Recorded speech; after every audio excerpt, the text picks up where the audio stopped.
I thought I'd be bright enough without all these lights. They used to, on old TVs, have a knob that said brightness.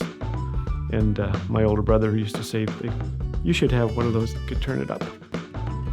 My son was about 16 months old, sitting crooked in his high chair, face covered in guck, one leg sticking out of that high chair, twisted around like a pretzel. And my wife said, straighten him up. And I said, all right, son, what are you doing with your life? Do you want to live like this forever, or do you want to be a man? It's time you grow up. And after that, my wife didn't ask me to do anything else for about 4 years. A friend overheard a lady say to her little boy, now remember, when we get home, you run to Dad first, and then the dog. Well, I miss being able to run to my dad or call him for advice. He's been gone a number of years now, but 3 things immediately come to mind when I think of my dad.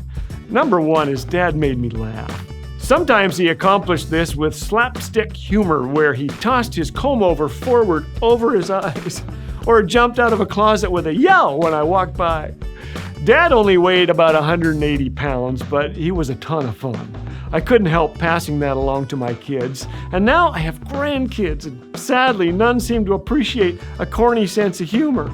If we're eating lasagna, I say, lean over your plates, you guys, you'll get less on ya. Less on ya. I tell them I used to be a banker, but I lost interest. I say, don't yell through the screen, you'll strain your voice. I tell them I got hit in the head with a can of soda once. I'm so glad it was a soft drink. And when I take them to the zoo, I ask, do you know why that snake's not pressed against the glass? He doesn't want to be a windshield viper. And they don't say much, because they're only 2. But one day they're going to laugh, I promise you. You just wait. You know, God is a God of joy. Let's go ahead and bring some fun home. Dad made me laugh. Second, Dad loved me. He did. I talked to a 45-year-old lady who said I could never call God Father. My dad often told me I was a huge mistake. After all these years, she bears the scars of his words. Dads, show and tell your kids that you love them. Dad didn't say the words, I love you, until I was in my 30s, but I never doubted that love for me at any point in my life. Dad loved me. And number 3, Dad showed me the way to God. My dad never said to me, go ahead, Phil, take the car. Here's $50 for gas. He never said, can you turn up your music, please? Or, I just love tattoos. Let's go get one together. Dad never served himself first at the table. Never complained about having to go to work. He never seemed dazzled by the things others possessed. Simply put, Dad followed Jesus, and I wanted what Dad had. He greatly impacted my spiritual life by openly living his values and beliefs when he thought I wasn't looking.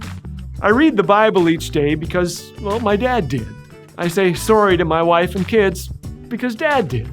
I pray because I saw him on his knees, not looking for the remote control, but talking to God.